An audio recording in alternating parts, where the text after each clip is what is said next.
옛 어른들은 치아가 튼튼한 것을 복 중의 복이라고 여겼죠. 그래서 치아가 손상이 되게 되면 음식물 섭취에 장애가 되고 또 소화불량이라든가 영양 결핍 같은 질병의 원인이 됩니다. 그러니까 손상된 치아로 음식을 제대로 섭취를 못할 뿐 아니라 또 제대로 씹어 삼키지 못하기 때문에 불편하게 되고요. 그리고 또 세균 감염에서 뇌에까지 그 세균이 퍼지게 돼서 치명적인 죽음에 이르기도 한다. 그렇게 또 진단하더라고요. 그래서 요즘에 학자들이 하는 말이 치아의 건강이 사람들의 수명 연장을 갖고 왔다 이렇게 얘기를 합니다. 근데 어금니가 없는 동물이 있어요. 그 악어입니다. 악어는 어금니가 없는데 어금니 없다는 얘기는 먹이를 잘게 씹어서 삼키는 것이 아니라 대충 씹어 삼킨다 이제 그런 의미가 있거든요. 근데 악어의 뱃속에는 그 모래가 있어가지고 이 대충 삼킨 음식물도 쉽게 소화를 시킨다 그래요. 그리고 또 악어의 뱃속에는 모래 이외에 커다란 돌멩이도 들어있다고 합니다. 이 뱃속에 돌멩이도 역할을 하게 되는데 악어가 물속에서 그 수영을 할 때에 뒤집히지 않도록 중심을 잡는 그런 역할을 한다는 거죠. 여러분과 제가 살아가는 세상의 모습도 험한 바다와 같습니다. 그러니까 세상의 파도에 홀라당 뒤집히는 경우들이 많이 있거든요. 뒤집히지 않으려면 이 악어 뱃속의 돌멩이처럼 중심을 지켜주는 것이 있어야 됩니다. 내 인생 내 삶이 잘못되지 않도록 바르게 갈 수 있도록 중심을 지키도록 잡아주는 바로 그것이 어떤 것인가? 바로 하나님의 말씀입니다. 이 말씀대로 믿음에 굳게 서게 되면 여러분들 어디에 놓아도 당당한 인생을 살게 되고 자랑스러운 삶을 살게 되는 거죠.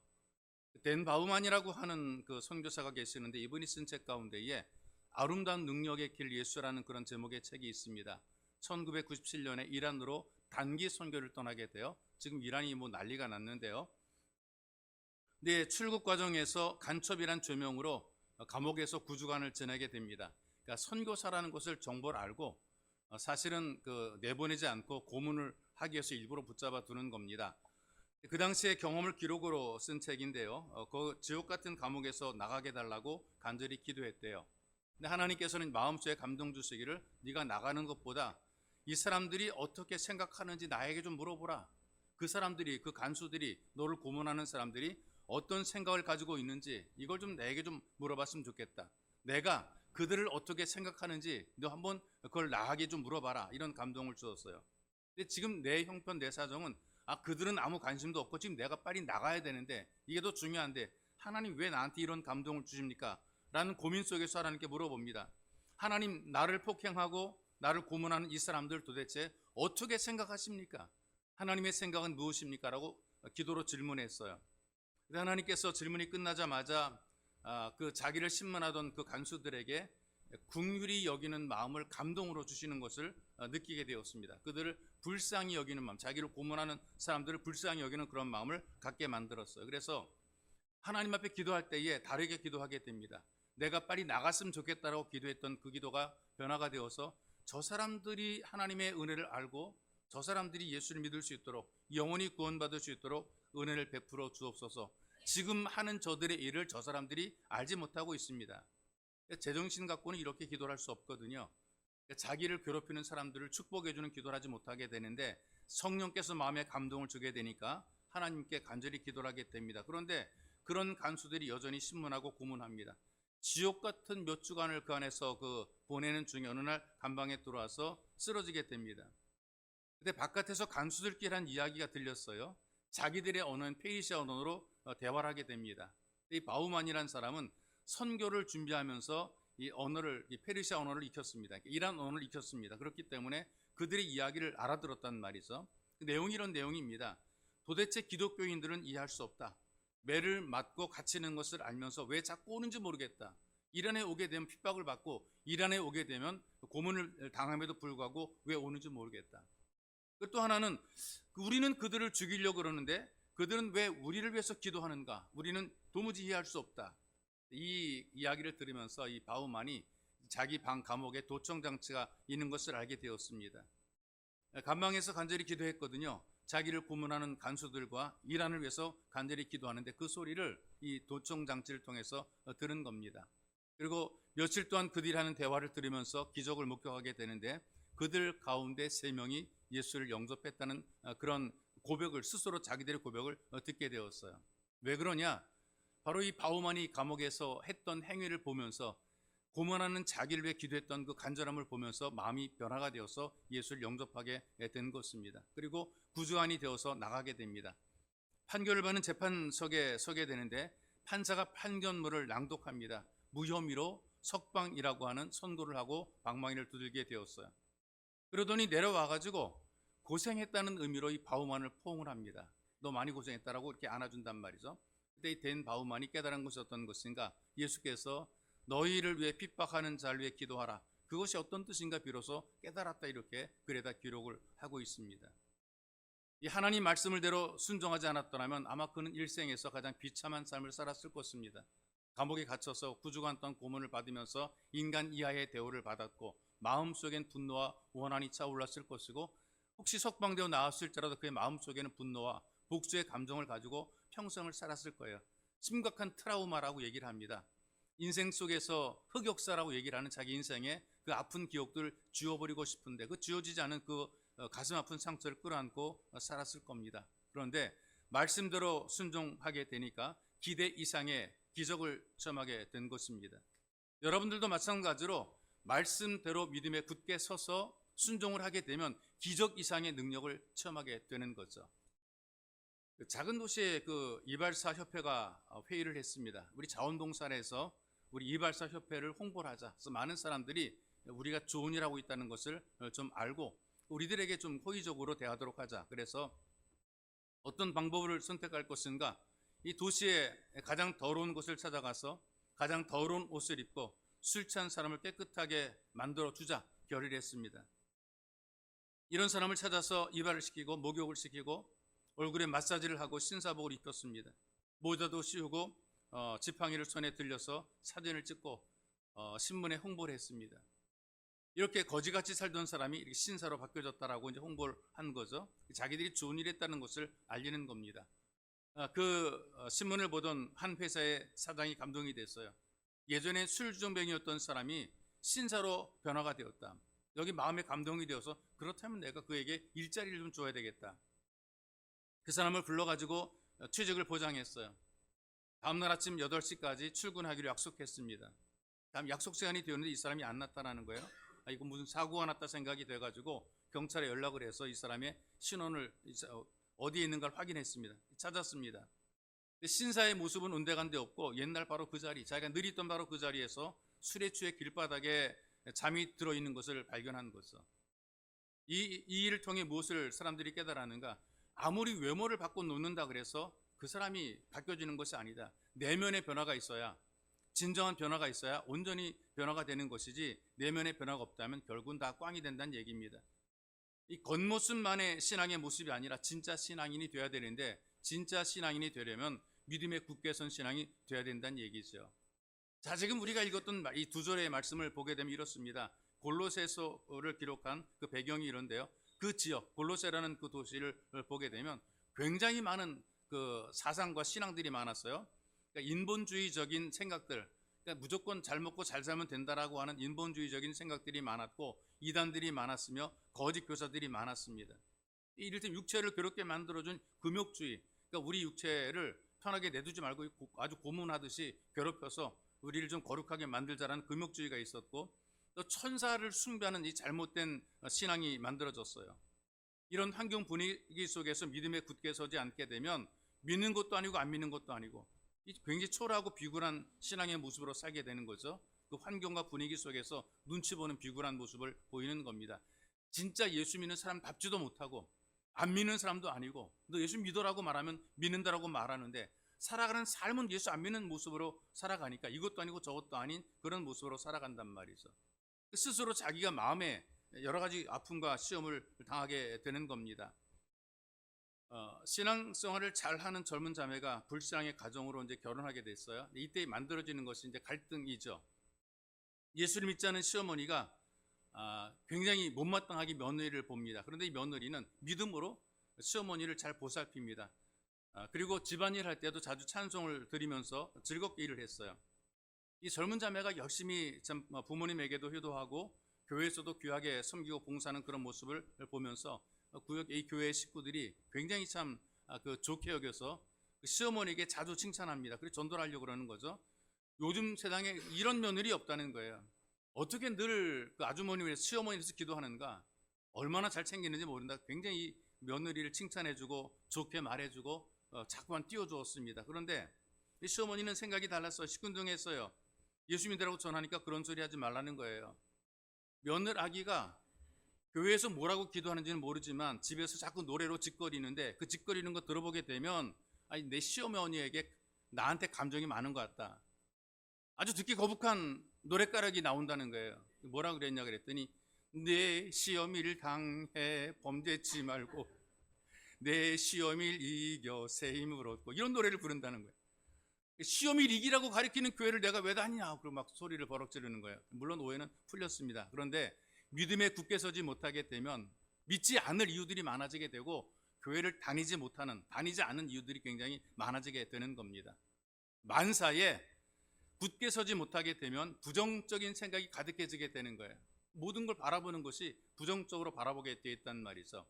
가까이에서도 먼 사람이 되고요. 그 다음에 있기는 하지만 있으나 만한 삶으로 살아가게 되는 겁니다. 필요한 사람이 아니라 필요 없는 존재로 살아가는 경우들이 많단 말이죠. 그래서 다른 사람보다도 부정적인 생각을 갖고 살게 되니까 자기에게 가장 불행합니다. 이런 분들이 어떤 일을 하든지 처음에 출발은 잘하는데 끝이 안 좋아서 먼저 되어도 나중되는 삶을 살게 되는 거죠. 존재 가치가 있으나 마나한 존재 가치예요. 누가 그렇게 만들어 놓는가? 남들이 그렇게 만든 것이 아니라 자기가 그렇게 스스로 살아가요. 부정적인 생각을 가지고 본인 스스로가 그런 삶을 살아가는 거란 말이죠. 근데 믿음에 굳게 선 사람들을 보게 되면 언제 어디서나 당당해요. 자기의 자리와 섬기는 교회를 귀하게 여긴단 말이죠. 내가 하는 일들, 교회 일뿐 아니라 세상의 일들에 대해서도 자부심을 가지게 됩니다. 나의 존재가 하나님의 자녀로 살기 때문에 필요한 존재가 되어서 어디를 가든지 필요한 사람으로 자리를 잡아갑니다. 사람들이 볼 때에 저 사람은 꼭 있어야 돼, 가까이 하려고 애를 쓰는 그런 모습으로 살아갑니다. 사람들에게 소중한 이미지를 가지고 소중한 사람으로 살게 되는 거란 말이에요. 여러분, 믿음으로 사는 사람들을 보게 되면 나이가 많아도 푸른 청춘으로 살게 됩니다. 청년의 정신을 가지고 살게 돼요. 그런데 믿음이 없으니까 젊어도 푸르지 않단 말이에요. 소위 말하는 푸르죽죽하다, 이렇게 얘기를 해요. 보기에도 짜증스럽게 정말 보이는 것이 좋지 못하게 보인단 말이에요. 젊어도 좋지 못하게 보이는 겁니다. 그런데 예수 믿으니까 아주 싱싱한 모습을 가지고 살게 되는 거죠. 성경이 우리에게 가르쳐주는 말씀의 내용이에요. 다 시편에 읽어보게 이런 내용들이 담겨져 있습니다. 믿음이 있으면 늙어도 소망이 있고, 믿음이 없으면 젊어도 소망이 없습니다. 믿음이 있으면 늙어도 아름답고, 믿음이 없으니까 젊어도 추하단 말이죠. 그러니까 세상에 온갖 것들에 찌들어 살아가게 되어 있습니다. 믿음이 있으니까 늙어도 강합니다. 근데 믿음이 없으니까 젊어도 약하다, 그 말이죠. 사람을 아름답게 만들고 강하게 만들고 푸르게 하는 것은 나이가 아니란 얘기예요. 강력한 믿음이 그 사람을 복되고 아름답게 만들고 젊고 강건하게 만드는 거죠. 믿음이 있으면 가난해도 훌륭함과 아름다움을 가지고 살아갑니다. 근데 믿음이 없으니까 많은 것을 가지고 있어도 추한 모습을 가지고 살아갑니다. 이 사회적인 출세라든가 성공도 마찬가지거든요. 믿음이 있을 때 가치가 있게 되는 것이지, 믿음이 없으니까 외롭고 고독하고 쓸모없게 되고 허망하게 되는 겁니다. 얼마 전에 이 사회 지도층에 있는 사람들이죠. 재벌, 그다음에 국회의원들, 의사, 변호사, 판사, 이 사람들을 상대했던 사람의 이야기를 들어봤어요. 많은 것을 가지고도 그들이 허무함 때문에 방황한다는 그런 이야기를 들어봅니다. 가장 고독하대요. 말할 사람도 없고 상대할 사람도 없고, 결국에는 술과 마약에 찌들어 살아갈 수밖에 없다니 그런 얘기를 하더라고요. 믿음이 없으면 가진 것들이 의미가 없게 되는 겁니다. 사람들이 그토록 좋아하는 권력이라든가 재물도 이것도 가지고 있어도 비굴하고 추해지게 되는 거죠. 여러분, 그런 의미에서 우리가 믿음에 굳게 서야 된다는 얘기예요. 그래서 믿음에 굳게 서는 것은 먼저 예수 그리스도를 주님으로 받아야 됩니다. 예수를 믿는다는 거죠. 내 주님으로 믿는 것입니다. 받는다는 것은 믿는 것입니다. 나의 주인이라고 영접한단 말이죠. 그리고 그 믿음을 받았으면 그냥 그대로 갖고 있는 것이 아니라 더 굳게 서기 위해서 주님 안에서 행하라, 이렇게 우리에게 알려주고 있어요. 믿음에 굳게 서려면 그 예수님 안에서 행하는 것이 있어야 된다는 것입니다. 예수님 안에서 행할 때 믿음이 굳게 서게 되는데, 어떻게 행할 것인가 방법이 말씀 속에 나온단 말이에요. 7절에 이렇게 알려주고 있단 말이죠. 그 안에 뿌리를 박으며 세움을 입어 교훈을 받은 대로 믿음에 굳게 서서 감사함을 넘치게 하라. 주님 안에 뿌리를 박고 세움을 입게 되면 믿음에 굳게 서게 된다는 얘기입니다. 뿌리를 박으란 얘기는 그 상태가 그냥 그대로 있는 것이 아니라 계속 자라간 뿌리가 점점 깊어지는 그걸 얘기하고 있어요. 예수를 믿는 순간에 뿌리가 내려진 겁니다. 예수님이 내 주님입니다 고백하는 그 순간에 나 예수 믿는다라고 마음속에 감동이 와서 믿음으로 예수님을 고백하는 그 순간에 이미 우리는 예수님에게 뿌리가 내려졌단 말이죠. 예배자가 된 것입니다. 예수 가족이 됐단 말이죠. 뿌리가 내렸으면 거기에 멈춰는 안 되는 것이고 계속 세움을 입고 뿌리를 더 깊게 내려야 될 필요가 있다는 얘기예요. 여러분 종종 산행을 하다 보게 되면 나무가 뿌리채 뽑혀진 모습을 보게 돼요. 바람에 비바람에 폭우에 뿌리채 뽑혀진 그런 모습을 보게 된단 말이죠. 이게 뿌리만 그냥 그대로 있는 것이지 더 깊이 내리지 못했기 때문에 이 뿌리채 뽑혀지게 되는 겁니다. 그래서 주님 안에 뿌리를 박아야 된다는 거죠. 예수님에게 깊이 뿌리를 내리는 것이 중요합니다. 성경의 시편에 보니까 이런 말씀하더라고요. 복 있는 사람을 소개할 때 이 1편에서 시냇가에 심은 나무가 되어서 가뭄에도 시절을 쫓아 과실을 맺고 형사가 형통하다. 왜? 이 시냇가에 뿌리를 깊이 내렸기 때문에 그렇습니다. 뿌리를 깊이 내리지 못하게 되니까 어떤 모습으로 나타나는가? 바람에 나는 겨와 같다. 아무리 큰 나무라도 바람에 나는 겨와 같다 얘기를 하고 있어요. 보기에는 심겨진 것처럼 보이는데 어느 순간에 후루룩 하고 무너져 버린다는 겁니다. 그래서 세상에 뿌리 내린 사람들의 모습을 보게 되니까 풀과 같다라고 이렇게 표현하고 있어요. 시편 92편 7절에 보니까 아기는 풀같이 자란다 이런 표현을 쓰고 있습니다. 빨리 자란단 말이죠. 그런데 빨리 시들어 버리게 됩니다. 나무보다 풀이 훨씬 더 잘 자라게 되는데 아무리 잘 자라도 그래봤자 풀입니다. 흥왕하고 잘 되는 것처럼 보이지만 그러나 또 금방 쇠하게 되는 거죠. 그러나 의인은 믿음의 사람은 하나님의 전에 심겨진 나무와 같다라는 표현을 하고 있습니다. 나무와 같다. 이런 표현을 쓰고 있습니다. 의인은 그 종려 나무처럼 번성을 하게 되고 가장 가치 있는 레바논의 백향목같이 성장을 하게 된다. 늙어서도 여전히 결실하고 진액이 풍족하고 빛이 청정하다. 푸르둥둥하다 그 말이에요. 푸르둥둥하다. 주님께서 뿌리를 내리고 주님 앞에 믿음으로 살아가는 사람들은 삶이 힘든 것 같지만 그러나 그런 것이 아니라 가장 은혜롭게 가장 아름답게 성장한다 그 말입니다. 내가 어디에 뿌리를 내리고 어디 근거를 두고 살아가는지 우리가 알아야 되는 거죠. 많은 사람들이 자기의 정체에 대해서 좀 확인할 필요가 있습니다. 내가 누구냐라는 이 정체를 확인할 필요가 있어요. 그건 어떤 거냐면은 내가 어디에 뿌리가 있느냐 중요한 것입니다. 그래서 예전에 보게 되면 자기 뿌리를 찾는다 그런 말 많이 하죠. 나는 뭐 양반의 가문이다 얘기를 하고 있고 생전 듣도 보도 못한 옛날 조상들의 그 유명한 사람의 이름을 대면서 내가 누구의 몇 대 손이다 이런 얘기도 하는 거예요. 뿌리를 분명히 하고 내 정체가 이런 사람이라는 것을 알리는 거란 말이죠. 나 예수 믿는 사람이야. 나 예수님에게 뿌리를 내리고 살아가는 사람이야. 이렇게 자기의 정체를 밝혀내는 거란 말이에요. 예수님에게 뿌리를 내리고 살아가니까 삶의 태도가 다르고 마음이 다르고 생각이 다르고 하는 행동이 다르게 되는 거예요. 이 뿌리가 내리지 못하게 되면 엉뚱한 모습으로 나오게 돼 있습니다. 한 어머니가 아들을 죽여서 살인죄로 재판에 회부가 됐어요. 재판장이 어머니에게 묻습니다. 왜 아들을 죽였습니까? 아들이 정신병이 있었다 그래요.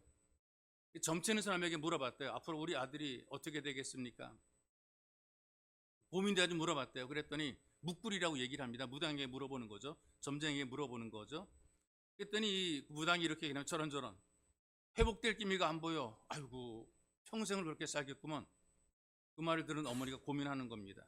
내 아들이 평생 정신병자로 살아간다면 내가 사는 동안에는 돌봐줄 수 있는데 내가 죽으면 누가 내 아들을 돌봐주지? 기가 막힌 겁니다. 이 아들을 도대체 누가 돌봐줄 것인가 기가 막힌 거죠. 그래서 그럴 바에는 차라리 내가 생명을 단축시켜주는 것이 낫다. 내가 살아있을 때에 마지막 가는 길을 내가 참 보내주는 게 낫다. 그래서 아들을 죽였다는 겁니다. 점쟁이 말을 듣고 낙심이 되어서 아들을 죽인 거예요. 여러분 요즘에 정신병들이 굉장히 정신과들이 많고요. 치료가 또 많이 돼요. 우리 예수에게 뿌리를 내리고 믿음으로 살게 되니까 믿음으로 치유도 가능하죠. 믿음으로 강화되고 믿음으로 회복이 돼요. 그런데 약도 좋아졌어요. 요즘에는 약도 좋아져서 그 약물 치료가 정말로 가능합니다. 한 20, 30년 전만 해도 이 정신 환자들의 치료가 굉장히 어려웠다 그래요. 약을 먹어서 정신을 못 차리게 만들고 말도 어눌하게 하고 생각도 못하게 하고 움직이지 못하게 하고 그 삶아놓은 야채처럼 흐물흐물 만들어서 병원에서 죽을 때까지 그냥 거기서 살게 만들었단 말이죠. 그래서 정신병원에 들어가는 것은 결국 죽으러 들어간다. 사람의 길 포기한다 이제 그런 얘기를 했어요. 그런데 지금은 그때 달라졌습니다. 의학이 발달했어요. 얼마든지 치유가 가능한 질병들이 많습니다. 요즘에는 이 정신과 약들도 발전해 가지고요. 기분 좋게 해달라고 주문하게 되면 주문하는 만큼 만족해 줄 수 있을 만큼 약도 이 제조가 가능하다는 것이죠. 왜냐하면 사람이 눈에 보이는 몸만 병드는 것이 아니라 마음도 병들어요. 환절기일 때 여러분 그 감기가 걸리는 분들이 많거든요. 오는 감기 가는 감기 다 걸리는 분들이 있는데 마음도 그렇대요. 마음에도 감기가 온대요. 우울증이라든가 이런 마음의 감기가 온단 말이죠. 근데 조금만 도움받으면 치유가 된단 말이죠. 조금만 약물 치료받게 되면 치유가 된단 말이죠. 근데 점치는 사람에게 뿌리를 내리게 되니까 자식 잡은 어머니가 된 거란 말이에요. 여러분 우리의 미래가 어디에 있느냐? 하나님의 손 안에 있어요. 하나님께 있단 말이죠. 그 하나님께서 여러분들의 미래를 가려놓으셨어요. 아무도 못 보게 가려놓으셨어요. 여러분도 못 보게 가려놓으셨어요. 그러면서 여러분들의 약점과 허물과 부족함과 죄악도 다 가려놓으셨어요. 못 보게 만들었단 말이죠. 그리고 여러분들이 모르는 그 미래를 다른 사람들에게 함부로 가르쳐주지 않으셨습니다. 여러분도 모르는 여러분들의 미래를 누구에게 막 가르쳐주고 비밀을 폭로하고 이렇게 만들어 놓으신 하나님이 아니라 그 말이에요. 단지 특별한 경우들이 있거든요. 생과 사의 갈림길에 있거나 어떤 특별한 경우가 있으면 때로는 좀 열어서 미래를 보여주기도 하고 알려주기도 하는 경우들이 있긴 해요. 그런데 대부분 보편적으로 내 미래도 아무에게도 가르쳐주지 않았습니다. 나도 모릅니다. 하나님만 아시는 거예요. 덮어놓으셨으니까. 근데 하나님이 가려놓은 것을 누가 이걸 알 수가 있겠어요? 속임수죠. 다른 사람에게도 보이고 알려주지 않았단 말이에요. 그런데 우리가 어떻게 하느냐? 지금 살아가는 삶의 태도를 보게 되면 그 다음 삶을 우리가 미뤄 짐작을 할 수는 있습니다. 너가 만들어진 지금의 모습은 그냥 갑자기 만들어진 것이 아니라 살아왔던 삶의 과정을 통해서 네가 지금 만들어졌고 너는 지금 앞으로 어떻게 될 것인가? 네가 오늘 사는 모습을 보게 되면 네 미래가 이렇게 될 것이다 라는 미뤄 짐작을 할 수가 있단 말이죠. 그래서 과거에 살아온 삶의 흔적을 추적해 보게 되면 오늘의 모습이 나오고 내가 사는 오늘의 모습을 볼 때에 바로 나의 미래의 모습을 볼 수가 있다는 거죠. 뿌리를 깊이 내리지 못한 삶은 얼마 가지 않아서 뿌리가 뽑히는 거예요. 뻔한 사실이란 말이죠. 믿음에 굳게 서지 못하게 되면 넘어지게 돼 있단 말이에요. 하나님 말씀을 듣고도 순종하지 않은 모습을 보게 되면 이거 언젠가 잘못될 것 같다는 그런 진단이 미래 진단이 나오게 돼 있습니다. 저렇게 살면 안 되는데 저 나쁜 짓인데 저렇게 살면 벌 받을 텐다라는 그런 마음이 들게 되면 그 사람의 미래가 그렇게 될 수밖에 없단 말이죠. 하나님의 말씀으로 선포되는 예언이 있습니다. 이건 다른 것이 아니고요. 뻔한 것을 뻔하다고 말해주는 거예요. 그렇게 당연히 될 수밖에 없어요. 안 하니까 해야 될 것을 안 하니까 잘못되는 것이고 안 할 것을 하니까 무너지게 되는 것이고 이거 누가 봐도 다 뻔한 거란 말이죠. 그 뻔자를 알려주는 겁니다. 한국 사람들은 점추를 많이 간다 그래요. 굉장히 그 미래에 대한 궁금한 호기심이 많은 것 같아요. 하나님이 가려놓은 걸 자꾸만 자기가 들여다보려고 애를 쓰게 되는 거예요. 어떤 사람들은 재미로 간다 그래요. 재미로 간다. 그리고 하는 말이 나 믿는 게 아니고 친구가 가자 그래가지고 재미로 갔습니다. 이 교회에서 집사라고 불려주시는 분들이 재미로 왜 그런 곳에 가냐 그 말이 있어. 여러분 집사만 가는 것이 아닌 거 이 문제예요. 이걸 아셔야 됩니다. 무당으로 평생을 살다가 예수 믿게 된 사람들이 있거든요. 용한 무당이었다가 전도받고 예수를 믿게 됐어요. 진짜 제대로 참된 신을 찾게 된 거죠. 그 사람이 예수님에게 뿌리를 내린 이후에 교회에서 신앙 간증을 해요. 교회 담임 목사님이 물으셨습니다. 어떤 사람들이 주로 찾아옵니까? 그랬더니 여러 사람들이 찾아오는데 저한테 오신 분들 중에는 장로님도 많아요. 집사님, 권사님들도 굉장히 많습니다. 목사 같다는 말을 안 하니까 그나마 다행입니다. 예수에게 뿌리를 내리지 못하니까 자꾸 딴 데 가서 묻고 난리치는 거예요. 하나님께서 그런 사람들을 용납하지 말라고 강력하게 경고를 하십니다. 아무리 참 잘 되고 싶어도 더러운 귀신에게 뿌리를 받고 사는 것은 결국 끝이 저주로 끝나기 때문에 그런 거죠. 성도는 지금 아무것도 없는 것 같아도 생명의 예수께 뿌리를 받고 사는 사람들이란 말이죠. 이걸 우리가 기억해야 돼. 지금 내가 아무것도 없어요. 막막합니다. 그런데 생명의 주님에게 뿌리를 계속 내리고 살게 되면 끝이 좋아지게 돼 있습니다. 근데 이걸 모르고 당장 눈에 보이는 좋은 것들을 찾아가다가 예수에게 뿌리를 내리지 못하고 뽑히는 경우들이 너무나 많아요.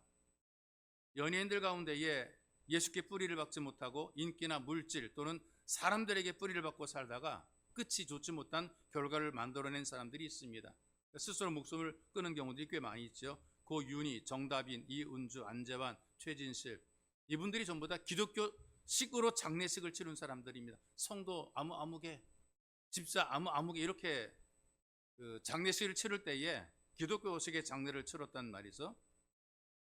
그런데 장례식은 기독교 장례식으로 치렀지만 이분들이 제대로 뿌리를 내리지 못한 거예요. 그중에 그 정다빈, 탤런트 정다빈의 어머니가 이런 얘기, 케이블 방송에서 이런 얘기를 합니다. 한 무속인을 통해서 죽은 딸을 만났대요. 죽은 딸을 만났대요. 이미 죽었는데 그 죽은 딸을 무속인을 통해 만났다는 거죠. 그 배뱅이 굿이라고 얘기를 합니다. 죽은 영혼을 불러내고 그와 이제 대화를 하게 되는데 목소리가 똑같아요. 그러니까 속는 거죠. 딸의 목소리랑 똑같이 막 대화를 하는 겁니다. 귀신의 속임수인데요. 근데 뭐라 그랬냐? 난 자살이 아니고 억울하게 죽었다. 그런 얘기를 하더라는 거죠. 여러분, 아무리 참 그 딸을 사랑해도 길이 아닌 길을 따라서는 안 되는 것이고 잊지 말아야 될 자리에 있어서는 안 되는 것이죠. 그런데 이 자꾸만 이렇게 허망한 데 뿌리를 내려고 살아갑니다. 또 그 안재환이라는 그 유명한 탤런트는 정선이라고 하는 그 개그맨을 따라서 교회를 출석하기 시작했어요. 누나가 원래 천주교 신자입니다. 근데 억울하게 죽은 자기의 그 동생을 위해서 내림굿을 받았어요. 여러분, 그 믿음의 뿌리가 없으니까 별짓을 다 합니다. 믿음의 뿌리가 없다는 얘기죠. 근데 이런 경우들이 있습니다. 문둥병자, 요즘 한센병이라고 얘기를 하게 되는데 이 한센병들이 지금 많이 줄어들었습니다. 좋은 약이 만들어 쓰게 되고 유전적으로 차단이 되기 때문에 결국에는 점점 사라지는 질병 가운데 하나입니다. 인간이 정복했단 말이죠. 여전히 우리나라에 한센병 환자들이 모여 사는 마을들이 있습니다. 거기서 만난 그 위로하기 위해서 가서 만난 사람 가운데 50이 넘은 환자가 있었어요. 그러니까 보기에도 기가 막힐 정도로 비참한 모습이었다 그래요. 눈도 보이지 않았고 손끝도 마비돼 가지고 혀끝으로밖에는 점자를 읽을 수 없는 그런 환자입니다. 그러니까 이 환센병이라는 것이 감각이 사라지는 병이에요. 아파도 아픈 줄 모르고 느낌이 없는 그런 병이죠. 팔다리가 잘려져도 아프지 않아요. 그러니까 이제 그렇게 죽어가는 그런 질병입니다. 근데 감각이 하나 살아있는 것이 혀의 감각만은 살아있단 말이죠. 이 사람이 할 수 있는 것이 어떤 것인가? 숨 쉬는 것만 혼자 할 수 있어요. 나머지 다 누군가 도와줘야 가능한 거죠. 그런데 이 모습을 보았던 한 분이, 자원봉사했던 성도 한 분이 이분의 그 얼굴에 온통 기쁨이 충만했다. 보기엔 찌그러진 얼굴이었음에도 불구하고 그렇게 그 기쁨이 충만한 것에 나는 감격했다. 그 기쁨의 원인이 어디 있는가 물어봤더니 머리맡에는 점자 성경책이었다고 하더라. 손도 아니고 혀끝으로 느낌으로서 혀끝으로 읽을 수밖에 없는 그 성경 말씀을 통해서 기쁨을 누리고 있었다는 것입니다. 왜? 삶의 뿌리가 생명이 예수였기 때문에 그래요. 그러니까 그는 숨 쉬는 것만 겨우 혼자 할 수 있음에도 불구하고 혀끝으로 읽을 수 있는 점자 성경을 읽으면서 그 안에서 주시는 하나님 말씀을 통해서 기쁨을 누리고 그 말씀을 통해서 믿음을 지키고 더 나은 소망을 바라봤다는 것이죠. 여러분, 우리의 인생이 흔들리고 아무리 어려워도 생명의 예수에게 뿌리를 내리고 믿음에 굳게 선 예배자가 되시기를 바로 그 예수님의 이름으로 축복합니다. 뿌리를 내렸으면 그 다음에는 세움을 입어야 되는 거예요. 뿌리를 깊이 내린 이후에 내가 예수님 안에서 세워져야 되는 것입니다. 신앙 인격이 세워지고 인생관이 바르게 세워지고 우리가 삶의 가치를 바르게 세워야 된다는 말이죠. 이게 왜곡이 되면 안 되는 거예요. 예수 믿는다고 모든 걸 다 내 마음대로 할 수 있다고 생각하면 안 된단 말이죠. 시중에 떠도는 이야기 가운데 이런 이야기가 있어요. 증권회사에 다니는 그 분이 증권 투자하다가 재산을 잃어버렸어요. 자기 생각에는 될 것 같은데 안 돼가지고 돈을 다 털렸습니다.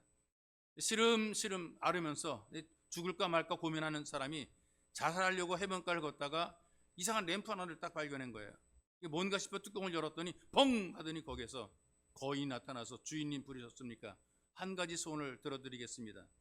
증권회사 직원이 어떤 생각하는가? 한 가지밖에 없다니까 이 생각 저 생각하다가 1년 뒤에 모든 증권 시세를 기록한 경제신문을 가져다 달라 그랬어요. 거인이 이해하고 뻥하고 사라집니다. 그러더니 그의 손에는 정확하게 1년 뒤에 모든 주식의 주가가 실려있는 신문들이 쫙 놓여졌습니다. 이 사람이 한평생 모은 돈을 다 날리고 파산했는데 드디어 대박을 터뜨릴 수 있는 기회가 만들어진 거죠. 어떤 종목이 오르고 어떤 종목이 내렸는가 다 알 수 있기 때문에 1년 뒤에는 거기 투자하면 억만장자가 될 수 있는 큰 부자가 될 수 있습니다. 너무나 좋아가지고 신문에다 키스를 해가고 막 난리하면서 막 흥분해가지고 이리 뛰고 저리 뛰다가 신문을 뒤적이면서 신문의 다른 면을 봤는데 거기에 낯익은 사진 하나가 보입니다. 자세히 들여다보니까 자기 사진이에요. 거기 그 밑에 짤막한 글이 적혀 있습니다. 땡땡땡 씨 오늘 아침 교통사고로 사망하다. 1년 뒤에 비밀을 다 알았는데 지는 교통사고로 사망한 그런 기사가 났단 말이죠. 이게 너무나 어려운 시대니까 만들어진 이야기입니다. 소원을 성취를 하긴 했는데 누릴 수 없는 소원 성취가 무슨 의미가 있냔 말이죠. 가기는 갔는데 잡기는 잡았는데 이루기는 이루었는데 내게 아닌 게 이게 무슨 의미가 있는 거예요. 아무 의미가 없지 않습니까? 여러분 우리가 뿌리만 받고 있는 것이 아니라 힘있게 세워져서 은혜를 누려야 됩니다. 생명의 예수님을 통해서 생명 공급받고 활력 있고 치유가 되고 회복이 되고 하나님 내 인생이 기적적인 인생을 살아가는 게 중요하단 말이죠. 이 생명의 예수께서 이 복을 우리에게 주기 위해서 십자가에서 죽으셨잖아요. 예수의 피로 모든 대가를 다 지불했잖아요. 피보다 귀한 게 어디가 있습니까? 성경에 보니까 모든 피는 생명이라고 그랬단 말이죠. 생명을 주고 우리를 잘 되라고 구원해 놓으셨어요. 망하라고 우리를 구원한 거 아니거든요. 잘 되라고 우리를 구원했잖아요. 개나 돼지에게는 믿음이 필요 없잖아요. 우리에게만 이 믿음이 필요한 거예요. 우리에게 생명을 주었단 말이에요. 일본 교회에서 이런 일이 있었다 그래요. 한 주일도 빠지지 않고 교회에 나오는 부부가 연락도 없이 교회에 출석하지 않았어요. 사모님이 너무나 궁금해가지고 오후에 그 집에 전화를 했습니다. 오늘 무슨 일이 있었느냐. 집안에 상이 났대요. 초상이 나서 예배를 교회를 가지 못했다는 거죠. 사모님 놀라가지고 물어봤습니다. 아니 누가 세상을 떠났습니까? 아리꼬상이 떠났대. 아리꼬상이 노한으로 떠나요. 노한으로. 아리꼬상 처음 듣는 이름인데요. 우리 개래요. 개. 아리꼬상이 13년 살다가 세상을 떠났어요. 우리 아리꼬상 너무나 불쌍해요. 천당은 갈 수 있겠죠? 막 울더래요. 여러분 개가 나이가 들게 되고 늙게 되니까 당뇨, 심장병, 골다공증 다 걸린대요. 여러분 우리 예수께서 그런 개를 위해 피 흘린 것이 아닙니다. 여러분 개는 개일 뿐입니다. 주님에게 뿌리를 받고 우리가 믿음으로 세워져야 되는 것이 있어. 예수님께서는 예수님을 하나님의 능력으로 생명을 주었고 그리고 그 능력을 힘입어 우리를 살게 만들었습니다. 여러분과 저의 생명이 하나님으로부터 주어진 것이고 우리의 생명을 주관하시는 분은 하나님이십니다. 바로 그 하나님께서는 모든 질병을 치료하시고 못하실 것이 없는 능력의 하나님입니다. 우리는 이런 하나님을 믿습니다. 때로 못한다고 하지만 하나님은 하게 하시고 안 된다고 하는데 하나님은 되게 하십니다. 못 간다고 하는데 하나님께서는 가게 만들어 줍니다. 이런 은혜로 세우심을 입은 하나님의 자녀가 되었기 때문에 여러분과 저는 당연히 하나님께 예배를 드리는 거죠. 이 믿음이 중요한 겁니다. 신앙생활을 시작한 지 얼마 안 되는 청년이 그 성경 말씀을 읽다가 이스라엘 백성들이 홍해를 건너는 대목을 읽고 너무나 감동이 돼가지고 할렐루야 그랬어요. 할렐루야. 야, 이건 정말 놀라운 기적 아닌가. 근데 교회에 오래 다니고 알만한 것은 다 안다는 청년이 그렇게 감동할 일이 아니라 이렇게 얘기를 해줍니다. 그 청년이 이런 얘기를 해요. 그 홍해는 진짜 바다가 아니다. 홍해라는 곳 얼마 깊이가 깊지 않은 얕은 곳인데 거기는 갈대밭이고 늪지다. 누구든지 다 거기를 건널 수 있다 이렇게 얘기를 했어요. 그랬더니 그 말을 들은 이 청년이 더 할렐루야네 그러는 거예요. 왜냐하면 별로 깊지도 않은 사람들이 밟고 건널 수 있는 그런 얕은 물속에 애국 군대가 다 빠져 죽었으니 이거 얼마나 대단한 기적이냐. 안 믿는 사람은 이래도 안 믿고 저래도 안 믿는데 믿는 사람은 이렇게도 믿고 저렇게도 믿습니다. 삐딱하게 보는 사람들은 만사를 부정적으로 본다는 말이죠. 아무리 세우려고 세워놓아도 또 삐딱하게 서 있습니다. 그러다가 쓰러지게 되는 거죠. 주어도 먹지 못하는 것이고, 그러니 우리는 믿음으로 세워져야 되는 거예요. 예배를 드리는 사람들 가운데 두 종류의 사람이 있어요. 예배당에 앉았다 가는 사람입니다. 앉았다 가는 사람입니다. 하나님 앞에서 예배를 드리는 사람이 있습니다. 예배당에서 그냥 앉았다 가는 사람, 하나님 앞에서 예배를 드리는 사람이 있단 말이 있어요. 여러분, 우리가 뿌리도 없고 세워지지 못하게 되면 예배당에 앉았다가 가는 거예요. 그런데 생명의 주님, 생명의 예수께 뿌리를 내리고 믿음으로 세워지게 되면 예배 태도가 달라지게 되고 인생의 의미가 달라지게 되고 모든 삶의 자세가 달라지게 되어 있습니다. 예배의 자리는 예수님을 경험하는 자리입니다. 예수님에게 뿌리를 내리고 세워지는 자리입니다.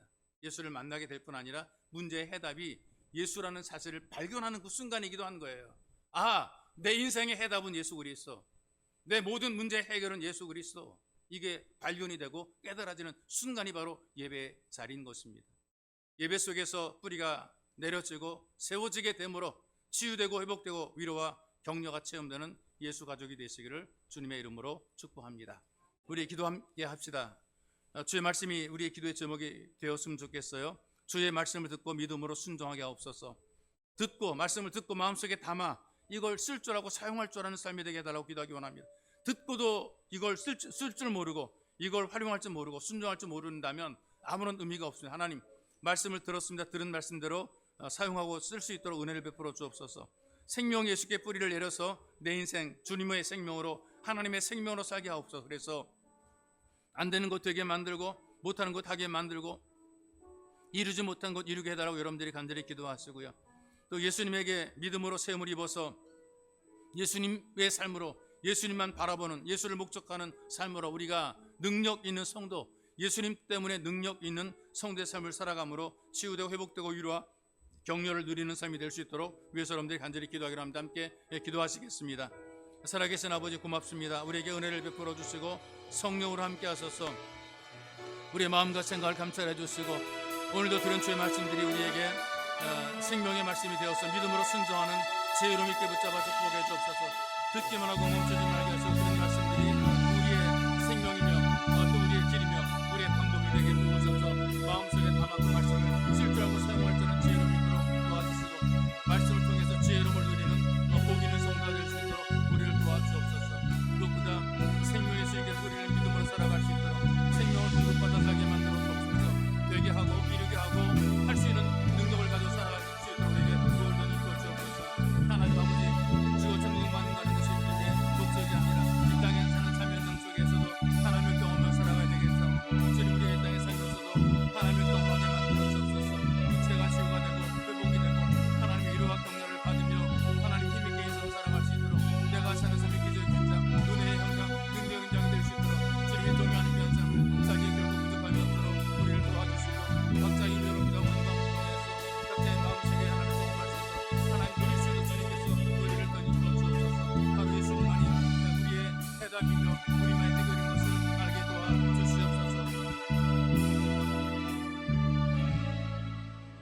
살아계신 아버지, 우리가 말씀을 들었습니다. 들은 말씀 마음속에 담고 있는 것만이 아니라 이 말씀을 그대로 살고 순종하며 실천하여서 우리의 생활 삶 속에 위대한 변화가 만들어지게 도와주옵소서. 못하는 것, 안 되는 것 주님 되게 하고 할 수 있도록 은혜를 베풀어 주시고 하나님, 이루지 못한 것 이룰 수 있는 은혜를 베풀어 주시기를 간절히 원합니다. 마음으로 믿어 하나님 믿음으로 고백하여 참된 믿음으로 하나님의 나라를 바라보는 것으로만 사는 것이 아니라 이 땅에 발 딛고 살면서 하나님 우리에게 준 은총을 누리며 살기를 간절히 원합니다. 모든 문제의 해답은 예수 그리스도, 모든 문제의 해결은 바로 예수 그리스도인 것을 깨닫고 알게 붙잡아 축복하셔서 예수 이름을 부르며 예수님과 함께 그 예수와 동행하며 치유되고 회복되고 위로와 격려를 받으며 이 땅을 살아갈 때 능력 있는 삶으로, 기적의 삶으로 살아갈 수 있도록 우리를 도와 주옵소서. 보배로 오신 예수님의 이름으로 기도하옵나이다. 아멘.